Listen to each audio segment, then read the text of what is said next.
Hola a todos, esta va a ser nuestra lección número 20, nuestra última lección. Eh, es una lección complementaria. Este ejercicio originalmente ustedes lo hacían eh, con una exposición en equipo, pero pues por evidentes razones esto no se va a poder hacer de esa manera. Entonces, eh, a cambio de eso, lo que voy a hacer es explicarles un poco el material que les voy a prestar.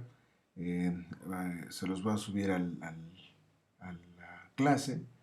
Son algunos recopilatorios en PDF de clasificaciones tipográficas. Básicamente lo que van a hacer ustedes es un mapa conceptual. Eh, Probablemente ya los han hecho en otras clases o incluso desde la prepa. En caso de que no tengan muy claro qué es un mapa conceptual, es muy fácil, simplemente busquen en Google y pueden complementar con eso para organizar su entrega.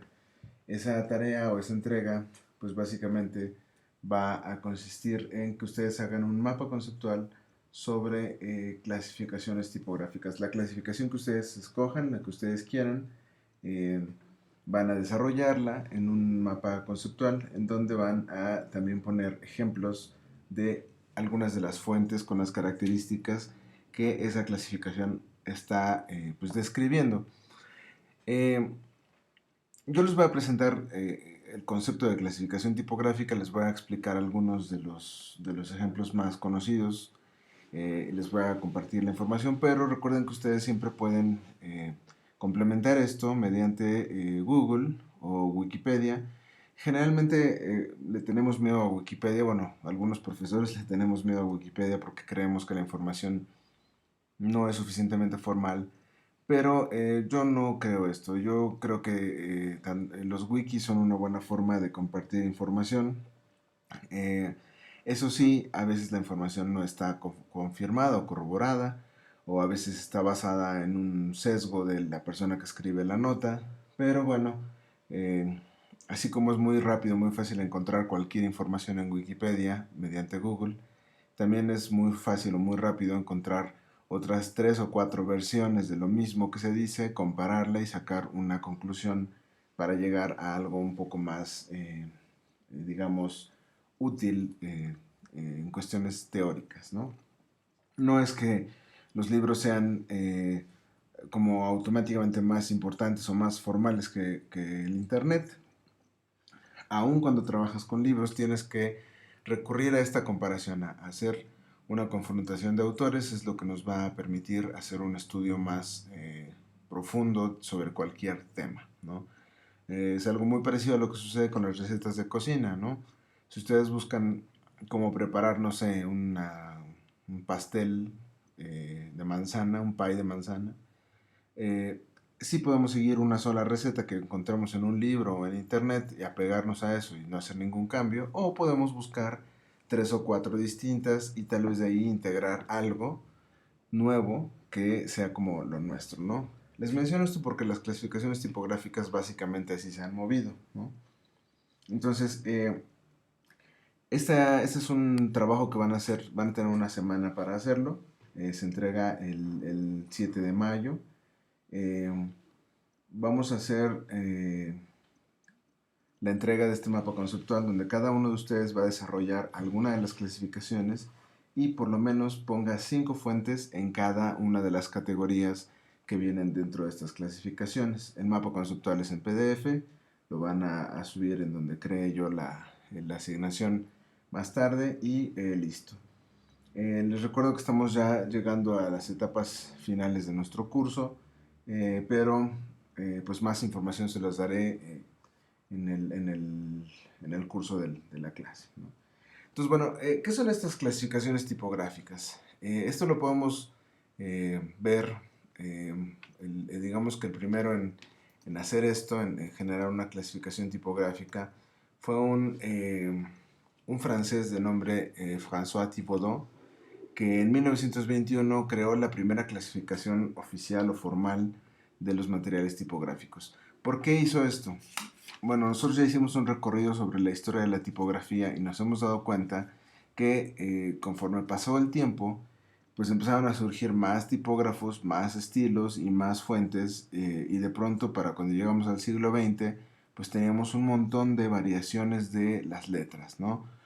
Con o sin patín, patín redondo, patín cuadrado, patín triangular, patín filiforme, tipografía de Francia, de Inglaterra, de Italia, etcétera, ¿no? Entonces, para cuando llegamos a esta parte del siglo XX, los impresores tienen tanto material tipográfico a su disposición que es muy complicado, muy complejo comprarlo, organizarlo o inclusive para los propios fundidores de tipografía venderlo.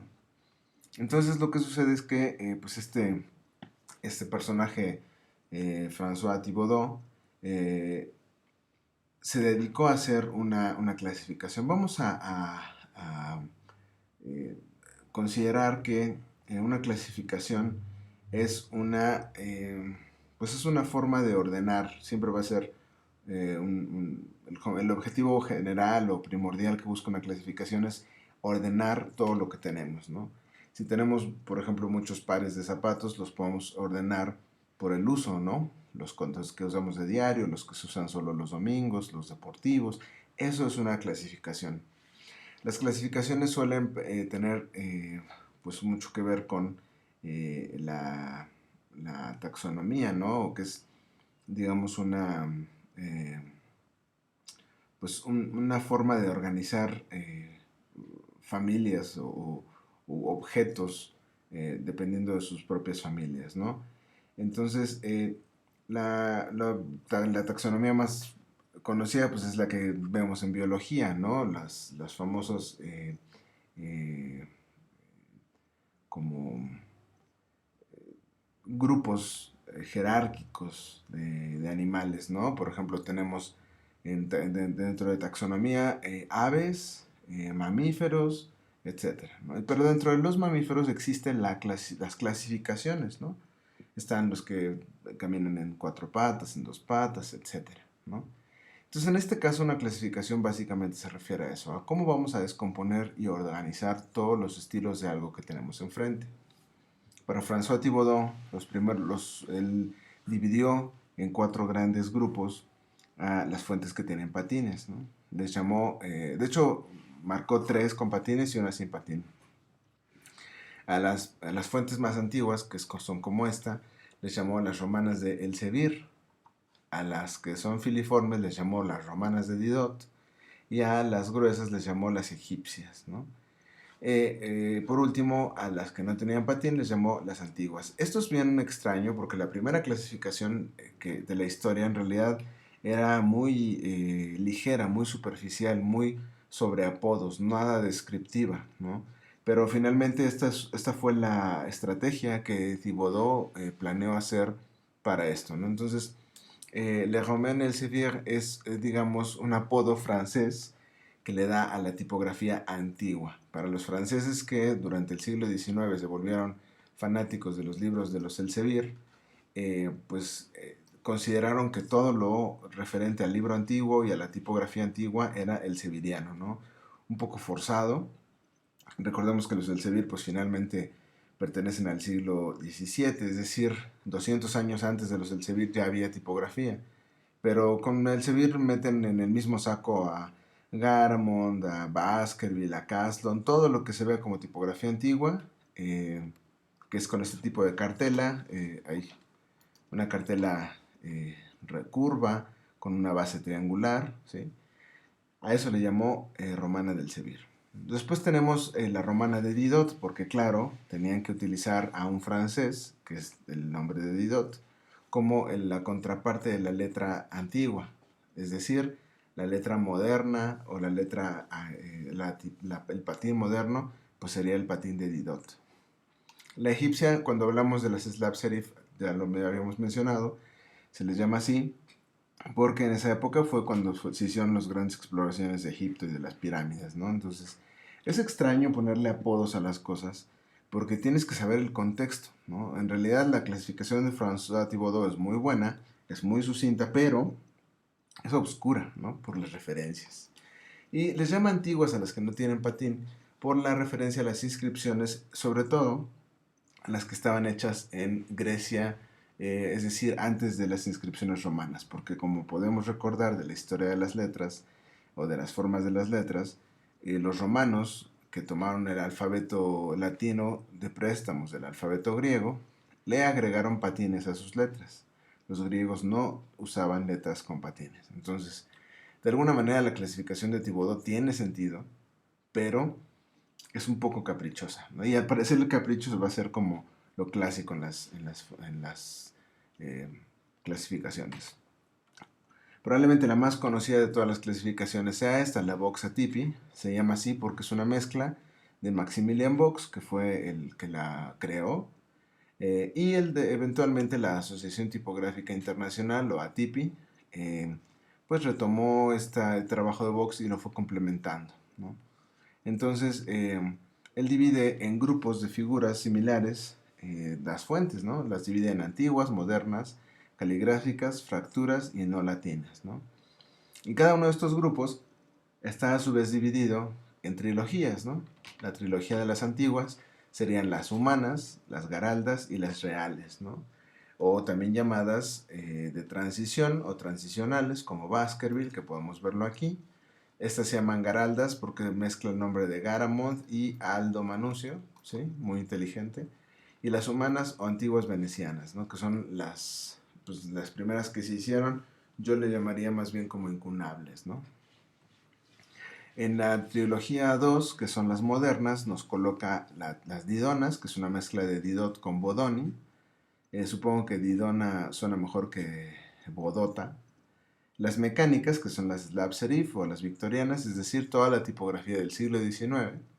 Y por último, las lineales. Dentro de las lineales hay una subdivisión donde existen la lineal A, B y C, también llamadas grotesca, geométrica y humanista. Es lo que vimos en la clase de sans serif, ¿no? En la trilogía 3 la trilogía 3 vamos a ver qué son las caligráficas, aquí están. Y en la trilogía 3 coloca a las incisas, que corresponden a las antiguas de Thibodeau, las de escritura y las manuales. Es decir, son fuentes que no tienen patín, pero tampoco son completamente rectas, están inspiradas en la caligrafía. Las de escritura y las manuales son, digamos, como letras más informales, un poco como rotuladas o escritas, ¿no? Por último tenemos las fracturas, que las divide en fractura, textura, rotunda y Schwabacher. Y las no latinas, esto fue un poco pues racista de su parte, porque en las no latinas pues mete todo lo demás, ¿no? Chinos, japoneses, árabes, hindúes, alfabeto maya, todo lo que no sea letra latina se le llama no latina. Suena, insisto, como racista, pero no hay problema en este sentido, porque finalmente en eso consiste hacer una clasificación, en tajantemente cortar y agrupar de acuerdo a la función o a la forma de la letra. Eh, en este caso es discriminar. Discriminar no es algo malo cuando lo estamos haciendo para tomar una decisión entre objetos. La discriminación es mala con las personas. Entonces, pero entre objetos, por ejemplo, cuando abres el refrigerador y hay un bote de yogurt, lo destapas y huele mal, eso te ayuda a discriminarlo y tirarlo a la basura. Entonces, con objetos es bueno, con personas no es recomendable. La tercera de este archivo es la clasificación de Robert Brinkhorst, es un canadiense que en el 92 se inspira basado en la historia del arte, en ponerle pues estos nombres a las fuentes, ¿no? Esta es una clasificación muy alegórica. Eh, Estas se las recomiendo sobre todo a aquellos que pues gustan de la historia del arte. Les llaman letras del Renacimiento a estas que tienen la forma como las venecianas en Atipi, Vox Atipi, que tienen pues una inclinación, una forma como caligráfica, contraste alto. Le llama barroca a todas las que están entre Garamond y Caslon. Les llaman neoclásica a todas las que son entre Caslon y Didot, y romántica a las de Didot y Bodoni, ¿no? Esta es una forma relativamente fácil de conocer o de aprenderse la clasificación de las fuentes antiguas. Empieza a tener algunos problemas cuando se acerca al siglo XX, porque le llama, por ejemplo, letra realista a Helvética y Arial, un poco como asemejándose al realismo en el arte, ¿no? Pero es extraño porque pareciera que entonces las fuentes sin patines son las realistas, son los que corresponden a la realidad. Entonces, que si tiene patines es inventada. Es un poco confuso esto, ¿no? Finalmente recordemos que todo lo que tiene que ver con tipografía es una invención, todo es artificio, porque está siendo creado por alguien, no salen en la naturaleza, pero bueno. Luego le llama geométrica modernista a fuentes como las de tipo máquina de escribir. Lírica modernista a las fuentes que tienen patín, pero que ya no pertenecen al pasado. Y posmodernista a las que son una mezcla. Por ejemplo, Times New Roman, que tiene un patín triangular como las Garaldas, pero tiene muy alto contraste como las de Didot. No tiene, por ejemplo, remates hacia arriba, ¿sí? Presenta aquí en la O, por ejemplo, un ángulo de inclinación que también tiene la N, perdón, la E, pero la A y la N está ausente, ¿sí? O sea, Times New Roman de hecho siempre fue conocido como una especie de collage de estilos y a eso Brinkhorst le llama posmoderno, ¿no? Pero bueno, independientemente de eso, aquí les voy a colocar otro archivo. Este se llama clasificaciones y remates. Este es un complemento de la Boxatipi, ¿no? Esto es lo que ustedes básicamente van a hacer. Si yo elijo, por ejemplo, explicar la clasificación Boxatipi y necesito poner mis ejemplos en el mapa conceptual, lo que voy a hacer es buscar fuentes antiguas, por ejemplo, las venecianas, y entonces encuentro, ¿no? Centaur, Vecchia, Gaudí y Bembo, ¿no? Entonces esas las paso a mi mapa conceptual, ¿no? Si estoy buscando Garaldas, pues entonces busco, por ejemplo, versiones de Garamond, o de Sabón, o de Granjon, ¿no? Esto crúcenlo con sus apuntes de historia de la tipografía para escoger fuentes e irlas buscando. Para bajar las fuentes, bueno, no van a descargar las fuentes, solo necesitan pantallazos para su mapa conceptual. Podemos usar también esas mismas notas de historia de la tipografía que les fui dando, ¿no? Entran a MyFonts, buscan el estilo, buscan la fuente y de ahí pueden darle pantallazo e ir armando su mapa conceptual. Es algo relativamente sencillo, pero sí tienen que darle su tiempo.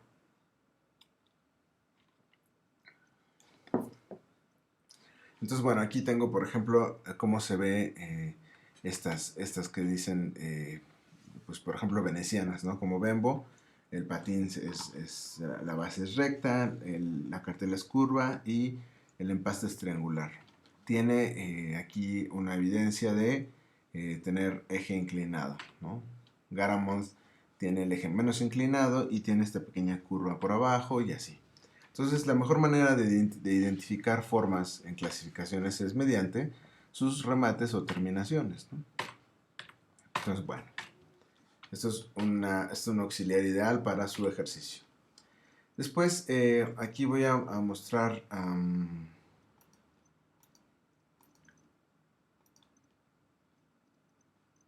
no, vamos a ver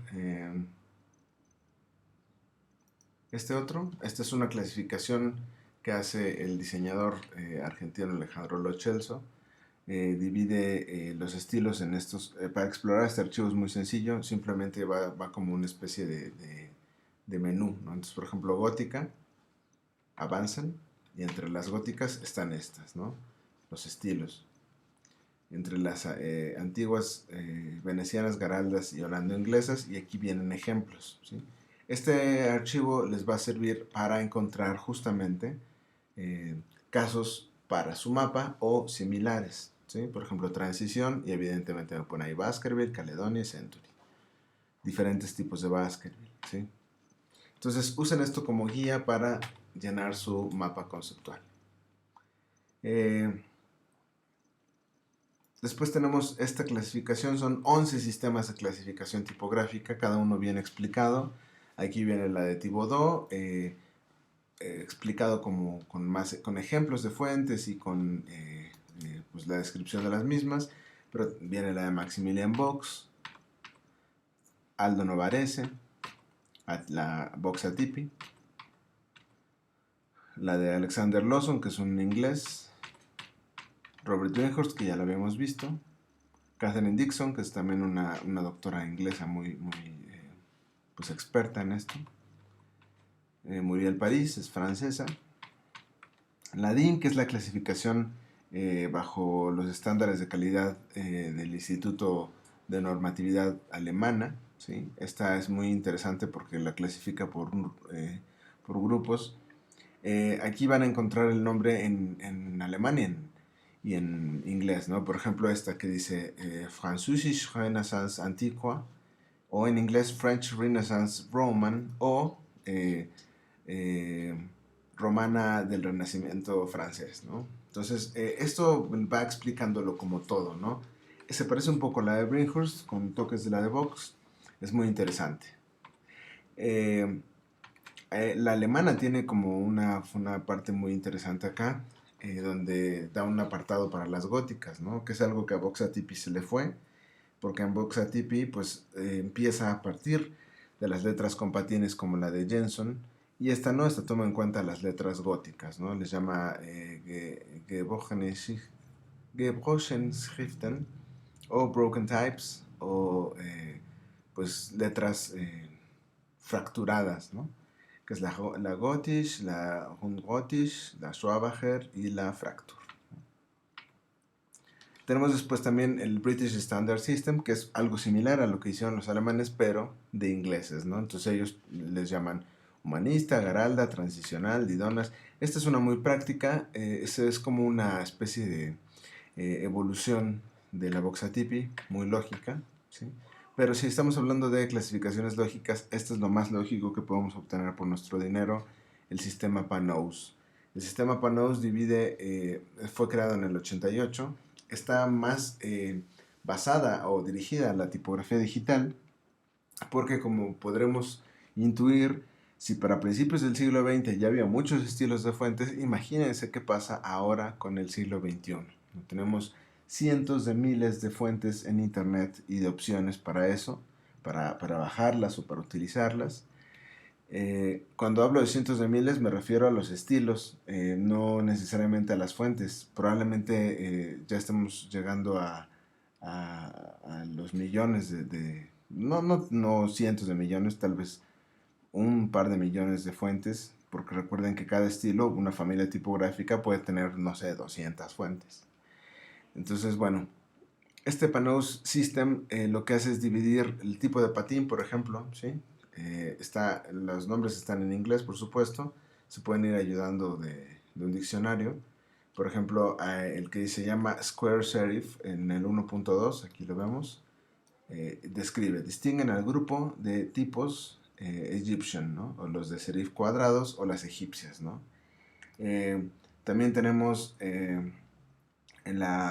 esta que dice Thin Line Serif, ¿sí? El punto de contacto entre el brazo es la línea delgada del serif, no es suave, y esta incluye cualquier estilo plano y ligero. O sea, eh, como las didonas, ¿no? Filiforme, el patín filiforme, ¿sí? Entonces así ustedes pueden ir como revisando esto. Panous también se compone por las proporciones, por ejemplo, habla de proporciones del estilo antiguo, moderno, el tipo de ojo, contraste. Panous compone todas las características de una fuente tipográfica, casi como una disección, ¿sí? Por ejemplo, el tipo de letra, ¿no? Si tiene el ángulo vertical, si tiene los brazos derechos, si tiene alguna forma cóncava, si tiene apertura horizontal. Por ejemplo, la apertura horizontal es esto, que estos dos cortes son rectos. O si tiene la apertura vertical, que el corte baja, ¿sí? Wedge opening es que si tiene una especie de diagonal, ¿no? Entonces, para los que son más lógicos o más como eh, racionalistas, esta va a ser su clasificación tipográfica preferida, ¿no? Y por último, también les voy a compartir esta tiene la peculiaridad que está en inglés, es un artículo de el Journal de Parsons for Information Mapping. Parsons es una escuela de diseño en Nueva York, una muy famosa, pues como todo lo que tiene que ver con el diseño neoyorquino, que está muy en boga. Eh, Son 25 sistemas de clasificación tipográfica eh, y se dedican básicamente a describirlos todos, ¿no? Entonces vienen acá. Esto básicamente se los pongo a los que les gusta leer cosas en inglés, para que también tengan ese vocabulario. A los que no les gusta, aunque no les guste, con esto pueden tener una muy buena referencia para ir aprendiendo vocabulario en inglés, para cómo se le dice a las fuentes. Por ejemplo, esta, The History of Printing Types, es un libro de Geoffrey Dowding, y vienen un montón de nombres en inglés para los tipos de fuente, ¿no? Por ejemplo, este, que dice book. Dentro de las book están las Gothic, las Roman y las Italic, ¿no? Entonces, entre las Roman está 20th Century, Old Style, Modern Phase, Transitional, Old Phase y Venetian, ¿sí? O por ejemplo, nos vamos a este que es del libro Thames, de Manual de Tipografía de la editorial Thames and Hudson. Todo lo que puedan comprar o encontrar de esta editorial Thames and Hudson, pues quédenselo. Esto es de Rory McLean. Esto está mal escrito, es Ruari, no Rurari. Pero bueno, Rory McLean. Y entonces ven aquí más vocabulario, ¿no? Por ejemplo, donde dice Black Letter tenemos Fracture, Schwabaje, Rotunda, Textura, Script, Insist, Glyphic y Manual Graphic, ¿no? O de Serif, ¿no? Humanist, Gerald, Transitional, Didon y Mechanistic, ¿sí? Otro, ojo, aquí están usando la palabra Gerald porque no se animaron a escribir Garalda, ¿no? En realidad debería llamarse Garalda porque viene de componer el nombre compuesto de Garamond y Aldo, ¿no? No está en otro idioma, tendría que llamarse Garalda, pero bueno, Gerald, esto es como la forma eh, fonética en la que Garalda podría sonar en inglés, ¿no? Garalda, Garalda, ¿sí? Garalda, no sé si me explico, una cosa muy rara, pero bueno, se los dejo. Estos son 25 clasificaciones. Algunas de estas, por supuesto, se repiten de los otros materiales que les di. Por ejemplo, acá está Alexander Lawson. Esta, debo reconocer que esta es de mis clasificaciones preferidas. Alexander Lawson, en un libro que se llama Anatomía de un tipo o Anatomy of a Typeface, ¿no? Entonces, bueno, les voy a pasar esta información. Se las voy a subir al grupo. Explórenlas, léanlas, por favor, analícenlos con calma. Ahora veamos, bueno, yo les voy a decir en avance cómo sería su proyecto, pero bueno, básicamente esto es todo. Nada más les voy a compartir una última cosa. Esta no se los voy a pasar porque no está terminada, pero si tienen más dudas, ustedes pueden recurrir a un artículo que leímos en clase. ¿Se acuerdan que hicimos esta categorización? Esto que yo hice yo les considero categorías, ¿no? Que son las categorías sans serif, decorativa y manual o rotulada, ¿no? La diferencia entre una categoría y la clasificación es que la categoría es más general. Esto que les muestro es algo como solo para sus ojos, porque no está completo, no está terminado. Es una ponencia que yo presenté en el Congreso Anual de la TIPI en Varsovia en 2016, y fue justamente mi propia teoría de cómo se deben como subcategorizar los estilos tipográficos. Para mí es, bueno, lo menciono porque para mí es como muy especial haber podido presentar esto en un congreso internacional. De hecho, en esa ocasión fui el único mexicano eh, que estuvo presente. Ah, eh, pero lo más interesante es que esto salió justamente de una clase de tipografía 1 donde estuve tratando, o cuando estuve tratando de explicarle a los estudiantes de qué se trata, ¿no? Esto es lo que ustedes vieron. Esto se los dibujé en el pizarrón, ¿no? Vamos de simple a compleja, pero esta es la parte que ustedes ya no vieron. Esto todavía lo estoy desarrollando, es parte de una investigación. Es mi propia teoría de la clasificación tipográfica, donde podemos hacer coincidir diferentes tipos de objeto, ¿no? Tipografía histórica, tipografía sin patines, tipografía caligráfica y tipografía como decorativa. Pero bueno, esto nada más fue como un adelanto. Este no se los puedo pasar porque aún no está terminado, no les va a servir. Pero lo que sí les puede servir es el artículo de la revista Didac que ya habíamos explorado. Entonces, bueno, pues gracias por la atención de hoy y seguimos en contacto. Estamos, insisto, ya a punto de terminar esto. Síganse cuidando. Gracias por sus trabajos.